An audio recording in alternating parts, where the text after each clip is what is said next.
right. Folks, we are live. Welcome to Gamers Health. I am Rach Tenkar, your bartender in the OSR. This is my wife, Rach. Hello. We are dun dun dun Gamers Health. All right, just trying to behind the scenes. I'm trying to. If I make it that big, then I won't see none. All right, hold on. It just seemed that it was smaller than usual. I don't know. Oh, that's There you probably. go. There we go. I had to add the chat to the side. Oh. Still learning Restream, but from all my co-hosts, they've been very impressed by it. So, Do I see that we already have comments? Bangs Naughty Bits. They've been on before. Yeah. Tenkar's Tavern. Hey, peep. I have your Humble Bundle affiliate code bookmark. Does it still work? It's not showing you getting your cut like normal. You know, there's been some issues with Humble Bundle. I'm gonna just I get a 404 page when I try to go to my affiliate page, so it may be down at the moment, but I can't even see what my balance is.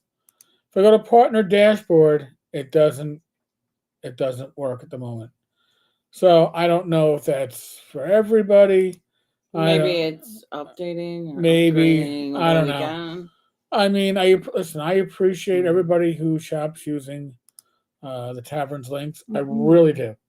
Okay, whether it's the Humble Bundle links, whether it's the drive-through links, it really does help. But don't drive yourself nuts over it. Okay, I'd rather you get good, affordable material when it's available, and if I can get a few coins in the tavern's coffers, so much the better. But as I've explained elsewhere, you know, it helps, and it mostly helps when we want to do GoFundMe matching funds when there are various expenses for people in the community, whether it's death, illness, potential homelessness, loss of jobs. I find that the community really steps up in general. But when I can say, "Hey, I'll match the first 250," that's your money. Okay, that's money coming out of the drive-through account or the Humble Bundle account. That's your money. So when you do use those affiliate links, you're allowing Rach and I to make your money work even better. Parasocial, hail Princess Rachel, and Lord Eric. I have my Scottish 1 square foot of land. Oh, yes, Laird. Yes, so I'm a Scottish laird. Kind of. I think it's Laird and Lady. Laird and Lady. Pay for that? Yeah. Because they had to do it different. It was a good joke. Yeah. I still haven't framed the certificate, so and probably never get framed. But RPG Grandma, welcome. Bangs Naughty Bits. I'll give it a couple of days and see if it comes through. Have the drive-through link bookmarked as well. Yeah, drive. Thank you. And I listen. A little. We'll do a little peek behind the curtain right now. Drive-through monies, as long as they stay in drive-through, aren't taxed. It's like having a savings account with earns no interest, and I can use that to buy. But it has to be under a certain amount, right? If I cash it out, it can stay there indefinitely, and I can. It could be as high as you want to be, right? And I until you cash it out, right? And I can use it to buy gaming material. Most gaming material that I buy with the affiliate fund is stuff I intend to review, and I don't do traditional reviews. I don't. If I review something, it's because it is exceptional. It piqued your interest. Really piqued my interest. I will cover things as a new release or the deals of the day because I think that they are time-sensitive stuff. But actual reviews, there are people that are much better at doing reviews than me. And it is certainly not my specialty or forte. But I do some. Laird and Dom. A lot of people go, "Damn that Rachel. Damn. Won't that damn Won't she shut up? I never say that. I just do when she takes out her noisy balls. All right, so health. We'll do some quick health updates. I've been taking Corendia, which can raise your potassium. My potassium was going down with an extra medication whose name I can never remember, but it's a powder form that turns into a sludge. Uh, Disgusting, but whatever. Well, my last weekly blood test to follow this, my potassium inched up. So now I am off to Corendia until we can get that thing figured out. Happy. Find the appropriate balance. Appropriate balance. When Corendia was at 10 milligrams, micrograms, whatever the heck it is. When it was at 10, I was balanced. When we doubled it to 20, I was unbalanced. How's that for a kicker? Tenkar was unbalanced, Rach. He said it himself. I swear to God, he said it himself. Now, general observations, like weather-wise, it is today hit 75 in New York City. Today is the 5th of October. The leaves are barely changing. Yeah. I'm really surprised by that. My parents are in the Poconos at the moment, and they were like, even today, like, yeah, leaves are starting to change, but some trees haven't even started yet. I was like, that fall is coming late now. Could that mean that we're going to have a mild winter? I don't know. Nobody knows. No, we do know that the U.S. South, the Southeast, is having one hell of hurricane season fall, which is a real effing shame. Especially since there's no money left in the government. Yeah, we spent all the money on what? On hookers and blow. No, more like more. Well, you know, my own experience with the federal government, we'll say. All right, the federal government has, when in a time of emergency, they have one goal only, and that is to make this shit go away. Okay, to make that shit go away, it has to be under their control, so they can then, in the end, Republican, Democrat, Independent, doesn't make a difference who's running the government. Then they can take credit for making shit go away. So, I'm a 9/11 survivor, rescue worker, and I still remember being told by Christine Whitman, and I can tell you right now, I cannot tell you the name of anybody else in federal government besides the president at the time in 2001. But Christine Whitman, in charge of the EPA, the Environmental Protection Agency, came out and told all of us emergency workers. She was a senator then. No, governor. She had been a governor of New Jersey prior. She was the head of the Environmental Protection Agency. And that woman came out and told us all, when these pits were when the ground zero was still burning for months longer, that the air was safe to breathe. Now, as a 9/11 cancer survivor with numerous other health issues that related to it, I can tell her to go screw. But it also taught me an important lesson. The federal government knew something that we didn't realize at the time, but it makes sense. I'm not going to say it doesn't make sense. That if they told us the truth, the air is not safe to breathe, and they could not get us the respirators or even masks, N95s, to protect ourselves, many would have refused to have gone to ground zero and do the necessary work. So they lied. Or they probably tell you they misspoke. So when you hear that there are issues going on with the federal government down in the areas of the Southeast that have been hit hard, and people go, "Oh no, the federal government they can't get any money." Well, that's not even that, right? That supplies aren't coming in because the feds are stopping supplies from coming in because they're being brought in by private agencies and not by agencies that have contracts with the federal government. Um, One general thing to remember: the the closer the government is to you, the more responsive they are to you. So your local government, if you are in a small town in Pennsylvania, Ohio, are going to be more responsive to you as a single voter than like New York City is to its 8.5 million Oh residents, yeah. or New York State is to, because the smaller your form of government, the more responsive they are, because that's how much more your vote means. Local voting is extremely important. So don't just vote during presidential elections. And let's make another honest assessment.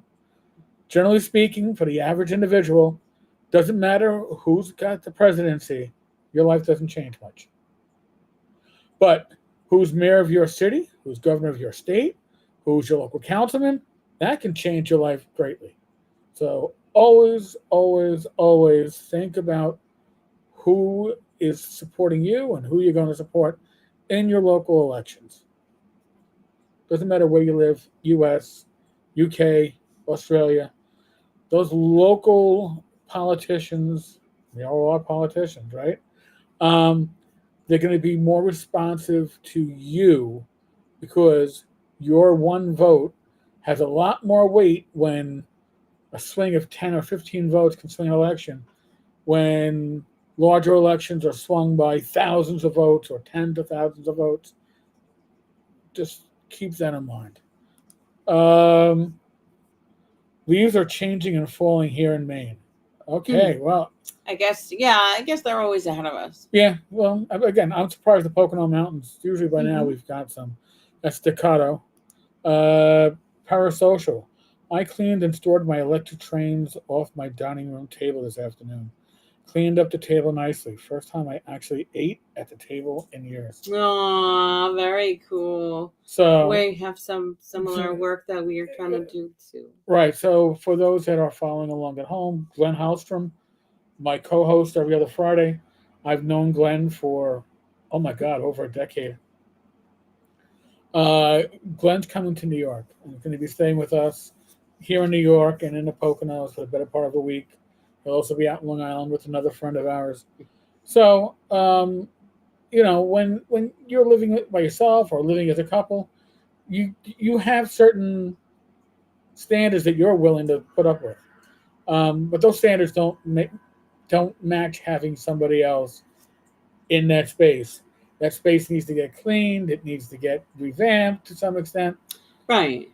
Glenn is special, so we want our place to look nice for Glenn. And when we say Glenn is special, he's got a good place in our heart. Yeah. He can't know that we live like pigs. Yes, Glenn, you can't know. You can't know. You can't tell. Parasocial. Any thoughts on the astonishingly lame corruption charges against the current New York mayor? All right, I will spend 2 minutes on the topic. And I'm going to have to start back, take a step back. The prior police commissioner was a step in the right direction. When I say prior, you mean Keyshawn Sewell. Keyshawn Sewell. Mm-hmm. She came from outside the department, but she was law enforcement. She came in. She brought up morale, even though I was retired. From those I was speaking with, she was class act. She was a class act. She empowered the supervisors beneath her, and she left last year. When she left, I turned to Rach and I said, "She's leaving for a reason." Yes. Now, when she left, who gets appointed? It's not just the old boy stuff in the government. Right. Who gets appointed but Eddie Caban. Eddie Caban was my lieutenant when I was a cop in the late 90s in the Foreman precinct. Eddie was a nice guy. Eddie was always a nice guy. Eddie was a cop. But Eddie's family, also cops, didn't do their 20 years on a job to get a pension because the Caban brothers were always talked about. So when I saw Eddie became police commissioner, it surprised me with his first step. When he became PC, I was like, this is not going to end well. Not going to just. He didn't have the strength of character as his predecessor. Just doesn't. and I think it was beyond his capabilities to control that department. So Eddie's brother was, I don't know, you could say extorting, you could say requesting So bribes. apparently he was a consultant. Consultant, you don't want the cops coming to your place? Pay me $2,500. I'll make them go away. So he was a consultant for sort of like a restaurant and bar, sort of nightlife company that would guide people in how to handle the, I guess, the city government and I guess other aspects of having something to do with the New York City nightlife. And yeah, so he was sort of guiding bribes. Yes. Yeah. Whatever was going on was not good. In addition to that, the fire department commissioner abruptly resigned. People were like, "Oh, it's politics." No, she had fire chiefs that were taking bribes, and Kavanaugh, and she knew about it because they approached her and said, "Hey, we just took this money. What do we do? How do we report it? Oh, it's consulting fees." So there's a lot of consulting going on. Yeah. So now Eric Adams himself, retired New York City police captain, what we consider on the job to be captain for life, because every rank above captain is discretionary, and he never got one because he was a rabble rouser. That's what he was known as. So I thought with his background, certain things would change. Certain things did, but the good old boys club, which included women this time, was still going on, and he brought in a lot of his cronies. Very nepotistic. Very nepotistic. Government, like a inner circle. Yes, and a lot of these people that are getting into trouble are, believe it or not, either former ranking officers or relatives of former ranking officers in the NYPD. Right, like the Banks brothers. Yeah. So there's just a whole pile of crap. Now, do I think it's possible that he's getting this investigation aimed at him because he was talking about how undocumented immigrants are ruining the budget of New York City? I think that didn't help him. Mm-mm. Just saying. Think it didn't help him. That might have been more than 10 minutes. If it was, I apologize. RPG Grandma. In a nutshell. RPG Grandma. It's hot and humid here, 112. Oh my gosh. I went there in California. Yeah. Yeah, I was just talking to somebody in Oregon and they had like a really hot spell there, like in the 90s. And I was like so surprised to hear like it was still that hot somewhere. All right. So, Naughty Bits, I was looking for an idea to run a Halloween adventure. Misread the title of Cool Air by Lovecraft as Con Air by Lovecraft. Sound like a winner? Listen, I got to say, I enjoyed the Con Air movie, but I enjoyed it because of the soundtrack. So if you're going to do Cool Air and turn it into Con Air. I don't think I remember. Is this Hostages on an Airplane? Yes. But they're all con. From like the 90s? Yeah. Okay. They're all cons. Okay. Yes. I remember that. Okay. And the tournament is in an airplane hangar. That RPG Grandma that. Oh, God. Oh, that's cool. And she's still at the tournament.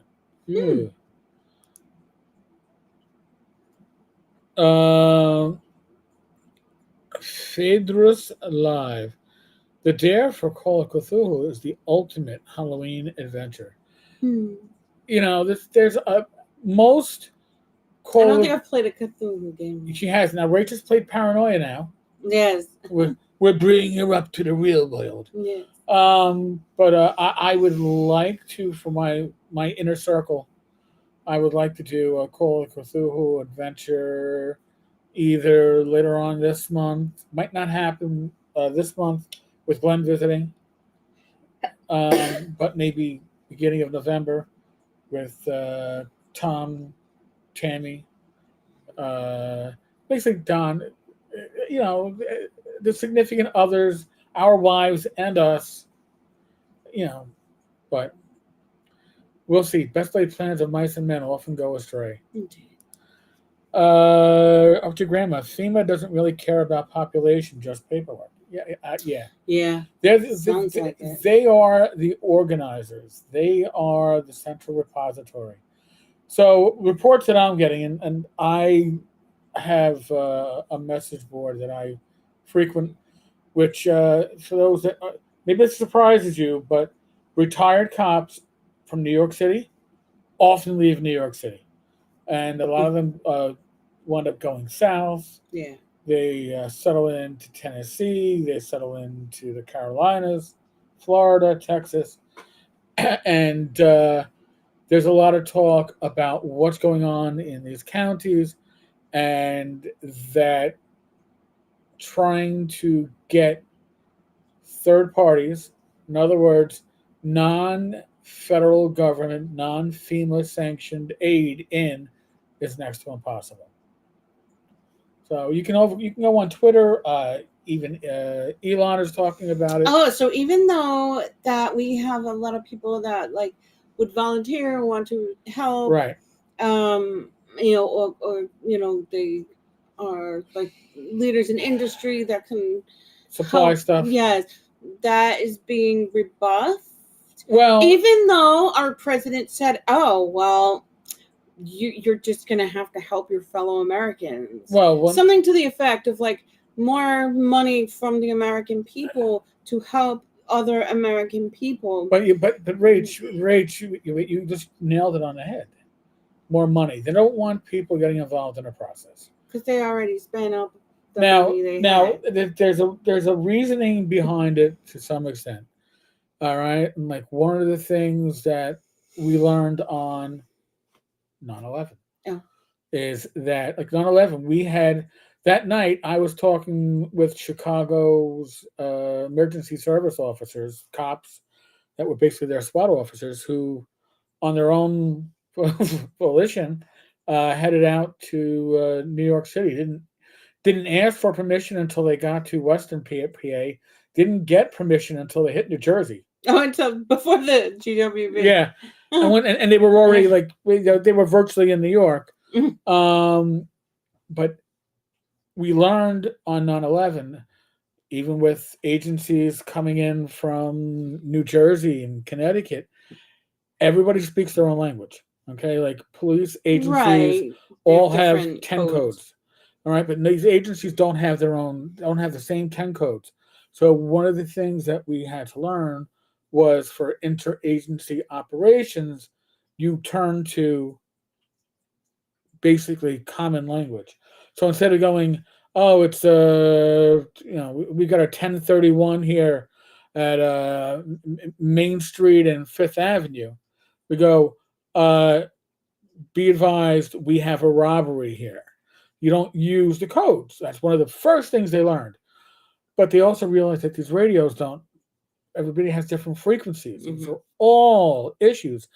And these issues continue to some extent even to Katrina, when the NYPD sent down probably well over 1,000 officers in at least 2 batches to respond to Katrina and help out in Katrina. So the federal government has this idea that if they control everything, then everything's going to fit neatly. And you know what? These things don't fit neatly. And this is why local government and state government are often, if you're in these areas or you're looking to help out in these areas, my advice is don't approach the federal government. Approach the state government. Approach the county sheriff's office. Oh, great. This is and say, listen, I got this stuff coming in, because the sheriff's office can reach out to 3 counties away and get you an escort. And guess what? The county sheriff is not going to be stopped by FEMA. All right, FEMA's using local police to do whatever controls that they're looking to do. Just reach out to locals. This is my suggestion. Is it going to be 100% foolproof? No, but reach out to local authorities and ask, hey, listen, I'm looking to get involved. I know somebody or I know an organization. What can we do? What do you need? What can we do? Don't go through the federal government. I'm not saying I don't have a use for them. They certainly have a use, but it's not at that level. Listen, when New Jersey, a number of years ago, New Jersey was having severe flooding. I think it was the Passaic River had burst its banks. It was flooding out towns and villages Oh, along the that was when the river. news reporters were like Yeah, in the boat, yeah, and that like was when they. yeah, no. But what happened with that was NYPD, Aviation and Harbor, and our emergency service units responded because New Jersey put out a call before the feds got involved and said, "Hey, come out, and this is what we need. We'll take whatever you got." Right now, the locals out, the local authorities. When I say locals, the local authorities in South Carolina, North Carolina, Tennessee, West Virginia, whoever's affected, they're not going to turn away help. The Mm-mm. feds will turn away help because they go, oh, we got enough. Even if it's not the Or street, it'll be they'll send you in a wild goose chase to try and do it, yeah, and in some way that doesn't work. contact, go find local Yeah, contacts, it's a good idea. work at that, and that's just Great idea. that's what I've been reading on my police boards. I'm just that's my advice. If you're trying to assist in those areas, and you have skills, listen. If you've got no skills and you just want to be there because you feel you're getting you're called to be there, you're probably best off being on the periphery, being the person that's helping to organize these shipments. You're not going to do search and rescue. By the way, Right. search and rescue is essentially over now. It's search and recovery. Just to be the one that throws that horrible wrench into this. So those are specialized skills. Right. If you're Not not someone that a right, you layperson. should be looking to be getting involved in moving goods, getting Yeah, water, getting taking supplies. donations and Right. yeah. So just think of it that way. I'm going to catch up on the chat now for a little Yeah. bit. Naughty Bits, up to your grandma was thinking Traveler, but we'll have a John Travolta cameo. Hmm. Um, Parasocial, I like Achtung Cthulhu. That's World War II. Oh, Yeah, so Cthulhu. sounds Achtung, yes. Uh, Grandma, people are using pack mule trains now. hmm. Bo Paints Minis, welcome. Uh, Bo, remission is easier than permission. Yeah, I mean, Joe the lawyer told a story to me over the last weekend. We were up at a ShireCon, and Joe told the story that on 9/11, he felt this calling that he had to be part of this process, and he wanted to do recovery. He wanted to save somebody, and I understand that Oh. totally. So, and they weren't just accepting anybody. He grabbed a hard hat that he found near the scene and walked in with a bunch of construction workers. Oh. But he did that early, right? Once the initial confusion is done, and in this case, much like 9/11, And the government gets the the control. government gets to control. Mm-hmm. It's a different ball game. Again, yes, these are American citizens. Yes, these are your extended family to a large extent, and Mm-hmm. we have gamers that are in these affected areas. Um, I know that, listen, whether you're Republican or Democrat, liberal or conservative, it doesn't make a difference. Find a GoFundMe that is collecting money for this stuff, or some other, maybe it's your church, whatever, and give.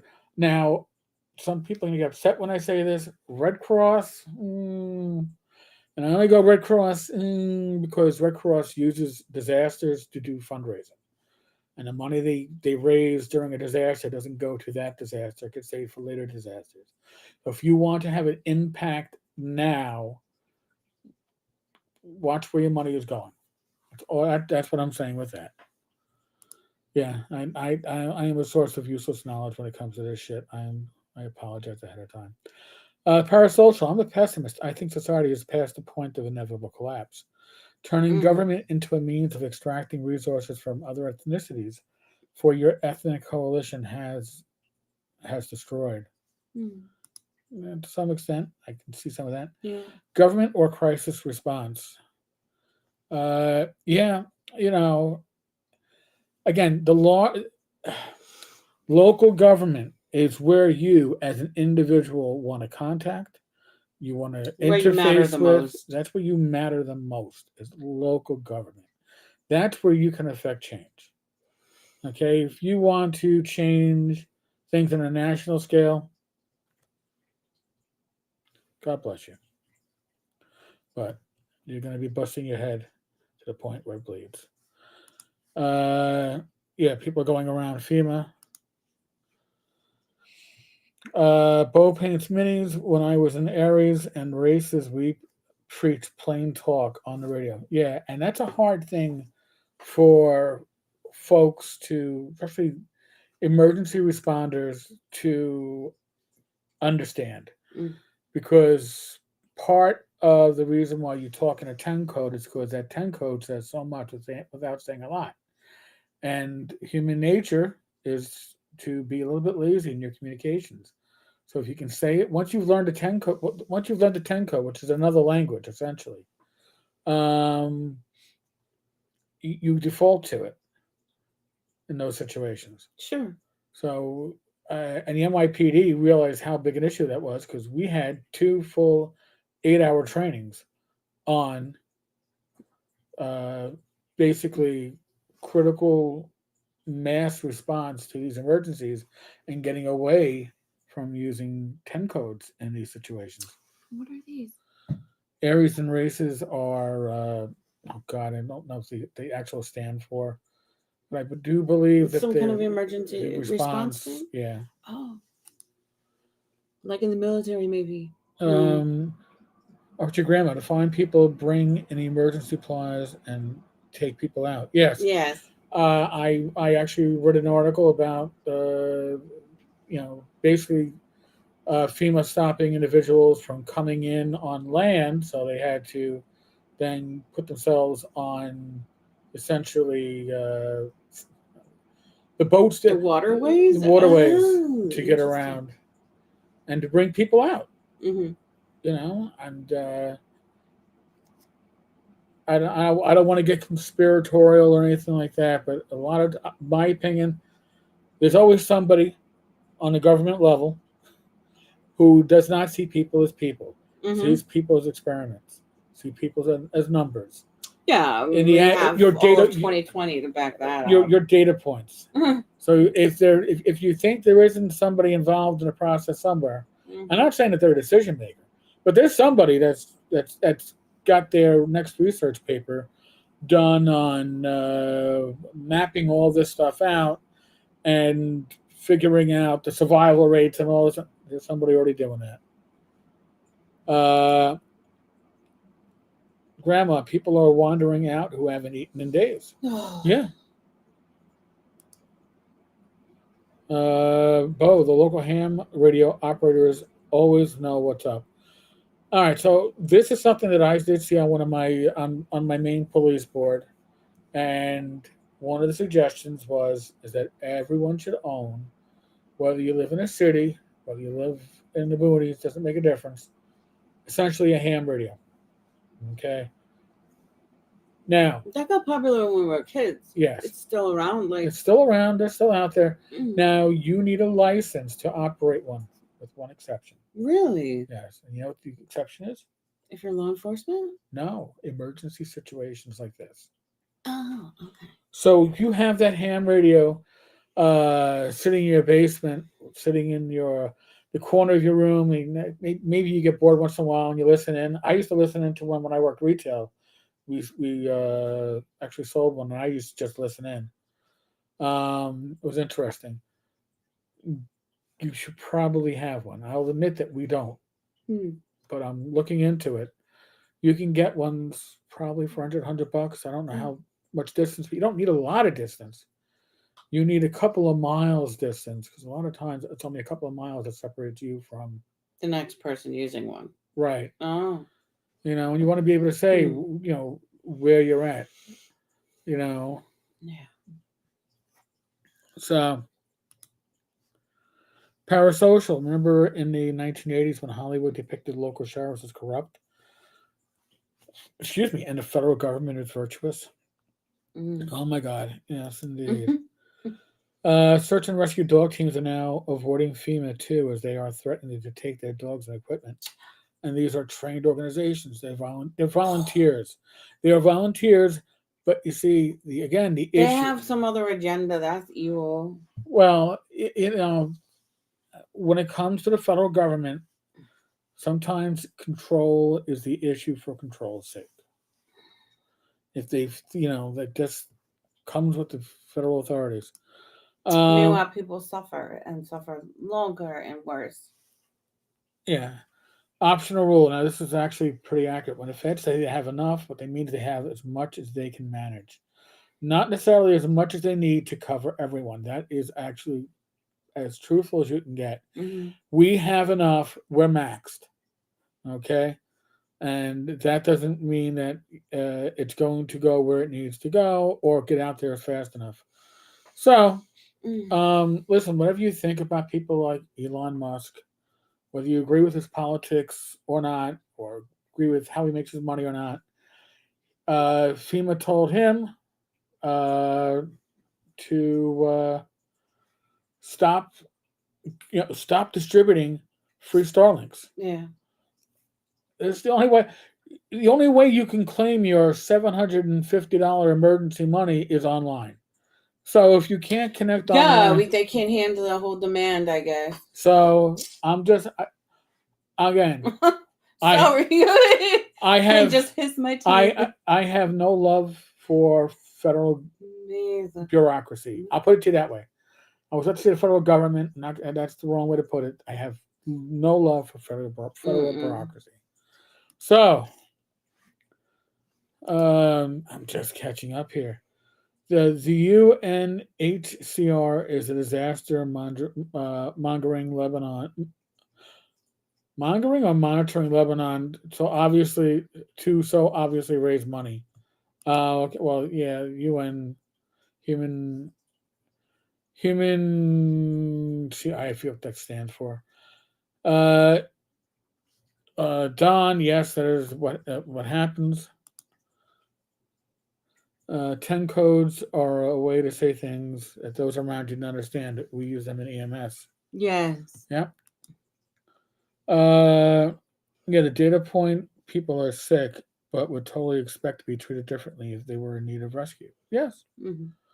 But that's why the data point people, you know? You don't need to learn Morse code to get a ham license anymore, at least. Well, thank God, because I haven't known Morse code even when I kind of knew it in I don't think the I was ever taught that. Cub Scouts and Weeblos. 10 codes are a good hack, but most of my department only understands a few. RPG Grandma. And again, 10 codes are department particular. Mm. And just like Like Nassau has different than yes, New York City. and Suffolk has different from New yeah, York City. Port Authority and MTA police have different 10 codes Oh, even within. within the same uh, geographic Hmm. areas of patrol. Yeah, so Hmm. it's interesting how all that plays out. Yeah, I guess they don't like nationalize that for that very purpose to keep maybe the layperson from knowing what they are. Oh, you can go online and look them all up. Oh, really? Yeah, if you go online, you can get the NYPD 10 codes. They might be a little out of date, and by the way, when I say a little out of date, it's not like any of the codes are wrong. It just might be missing a few newer codes that, as new procedures get added, it's like, oh wait, we need a code for this paperwork that was never required before, but now we're Mm-hmm. adding this into the Mm-hmm. mix. Yeah, there are. Up to grandma, there are unique ones for others. Yeah, Yeah. yeah, no, and that's like in the NYPD, the big ones, in my opinion, the most important ones for 1013, uh, 85. 85. Well, you had a 1013, you just went 1013 and you screamed out where you were. That's it. That means that you're under fire, you're fighting for your life, whatever. 1085 Fort Worth, and then you throw out the address, is I'm about to get my ass kicked, or the situation's about to go bad. You can also have an 85 no emergency central. Send me 2 cars for crowd control, which means maybe you got to handle, maybe you don't. Well, right, that the crowd could be too big for you Yeah. to. Or you go central at 85. Tell the sergeant to 85 me administrative only.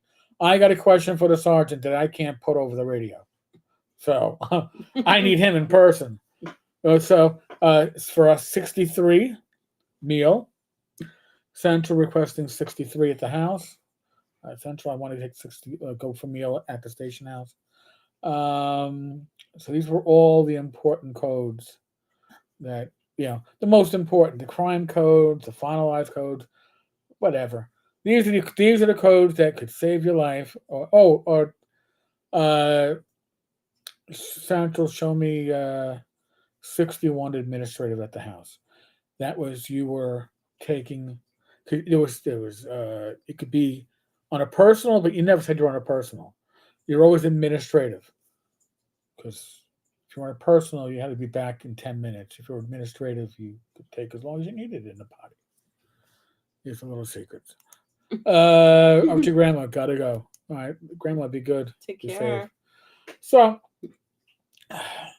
we found out on Monday that James Carpio passed. Very suddenly. Very suddenly, we saw him at the con Friday and Saturday. And when I say we saw him, literally saw him. I didn't get a chance to talk to him. I'm like kicking myself because I didn't get a chance to talk to him. But he was a popular guy. He was always talking with somebody. Or in a game. And you don't go up to people in the middle of the game. And No. You don't want to be that asshole. But James was always very kind to me, very easy to be around. So when I was talking about how StreamYard was bending us over and doubling the cost, if not more, of using their service, and I mentioned Streamlabs and Restream, James reached out to me via PM and said, "Hey, well, if you check out Streamlabs, I will give you a tutorial. I will, from one end to the other." Yeah, he was really invested in other people in the hobby. Yes. So when people are, and I was like, "Yeah, sounds great," but I knew the con was coming up, and I was doing some prep, and I was like, I was going to put it off until October. Well, that didn't happen. No. That didn't happen. So but you don't just listen. There are people that I had a relationship with that I would see at conventions and talk with and have great times with that I no longer see at conventions because they're sick or they have a family member that's sick and they can no longer attend. Mm-hmm. And it's a loss, right? That's all. We don't expect this stuff. None of this stuff. And I know there's always that saying, it's like, well, if you were properly prepared for it, you're not properly prepared for any of this stuff. Right. There's no way to do that. Even if somebody is in a long-term situation, yes, there's never. You're never like, well, okay, thank God that's over. You don't do that.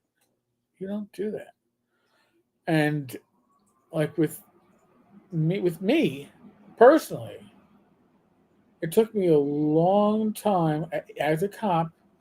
You build up scars or scabs or a wall. Right, your scar tissue like that. Yeah. Keeps you from experiencing that hurt again. Right. So when I was a rookie cop, 6 months out of the academy, my training sergeant was killed off duty. He was in an off-duty DUI accident, and an individual, an undocumented immigrant, attempted to rob him as he was, in the effects of, the accident, which was serious but not severe. He was disoriented. The person grabbed his wallet and grabbed his gun, and they fought over the gun, and Fitz was shot and killed. And I was part of the honor guard, which is a blessing and a curse, with the family. I was part of the six, and I carried the coffin. And I saw that man in that coffin, and it burned something into my brain. And for the next decade, whether it was a police funeral or whether it was a family friend or a relative or a friend's relative, to make a difference. I would look into that coffin and I would always see Fitz. Always see Fitz. I've gotten to the point now where I can see the people in the coffin. I'm no longer carrying that, but now that means I'm dealing with these deaths as they happen. You know, in a way, that thing with Walker Fitzgerald allowed me not to deal with anything as it happened. Mm-hmm. You saw Fitz, and you already knew that Fitz had passed. So you were able to just kind of. And now, with the loss of James, I'm just like, man, our age, younger probably. How do you?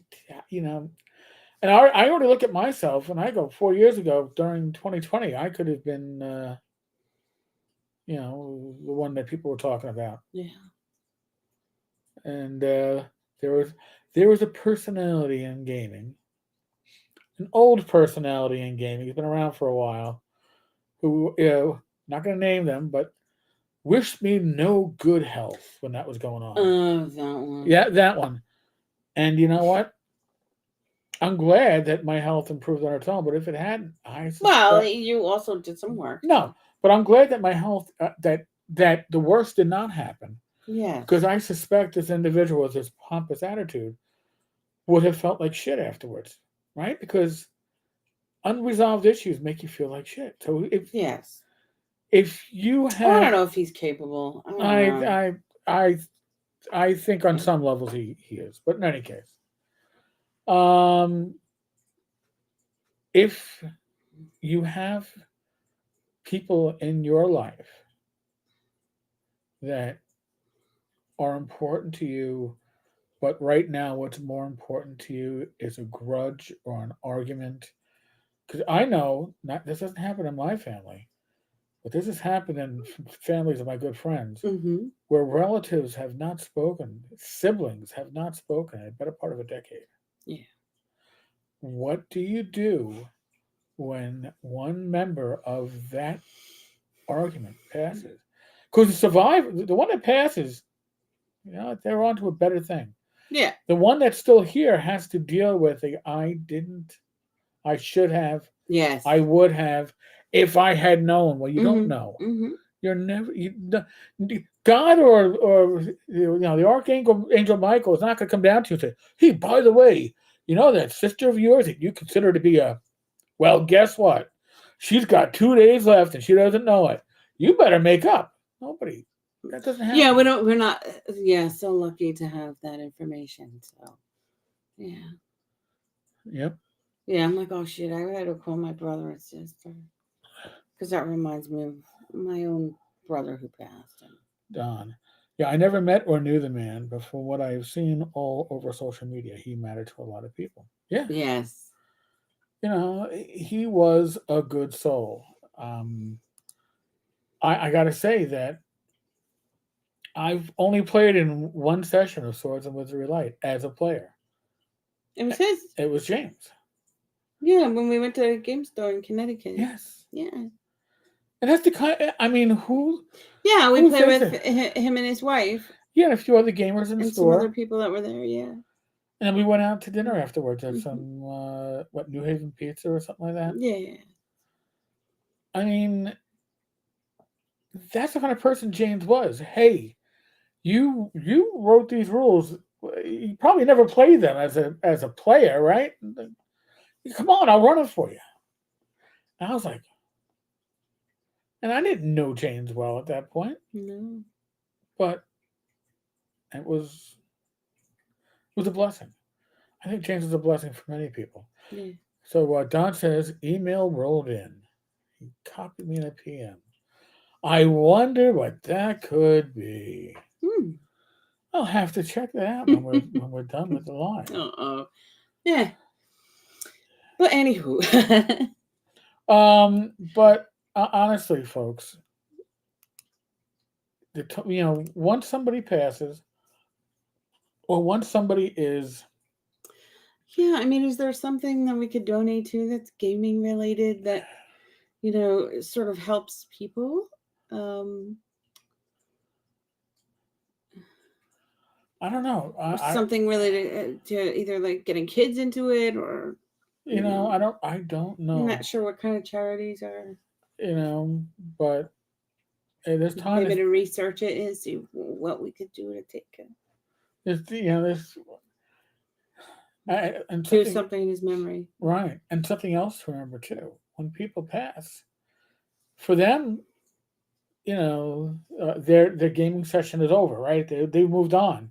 But they leave behind family and friends, a community. Yeah. So yeah, I mean, I have to say, like, I had some anxiety when I heard about this, and just my heart really, went out for his wife. I'm not gonna say anybody's name, right. I know he has a wife, and just my heart really went out for her and what she could be, going through, and what that would be like, Well, because of my 2020, you can put yourself in those shoes and say, "Oh shit." Yeah, it's very fresh, which is probably why the anxiety returned up. So again, if you have people in your life that you're holding on to these grudges with, that you can't even remember what the grudge started with, maybe it's time to let it go. Yeah. Okay. You can have certain things like happened with James. You can have events like this horrible hurricane that I don't know what the death toll is now, but it keeps on rising. Yeah. You just don't know. So treat every day as if you don't know what tomorrow brings, because you don't. Right. Make sure that people know how you feel. Yeah. Oh, they know. Well, you know what? Just tell them anyway. Right. It's always especially if it's good feelings. Yeah. If it's negative, to if it's negative feelings, you're probably not going to have any. Well, often when it's negative feelings, it's a lot of bullshit anyway. Yeah. Right. It's whatever you're going through, and right. Related to whatever hitting off from your past, and your transference basically. Right. And it's just okay. We can approach it with gratitude because you're feeling something, and something is coming up for you to better understand yourself. So, there's no easy answer, but care for each other. And when these incidents happen, when somebody passes or somebody gets ill, and you realize, oh my God, I'm never going to see it. This person's never going to go to a convention again. And I never got a chance to say, well, you know what? Treat every day as if it's the last opportunity. So I probably should have been that ass that went up there and said, hey, James, good to see you. I'll talk to you at TotalCon. That's all I had to say. And I'd be like, I got to say something to him. Right. So, all right, folks. On that note, wow, we hit like 19 viewers. That's a pretty good for this live stream. Thank you guys all for coming in. Thank you. As usual, be safe, be well. God bless. World is ice, roll them well. I'll be back again tomorrow with another video. I'll catch you all later. Take great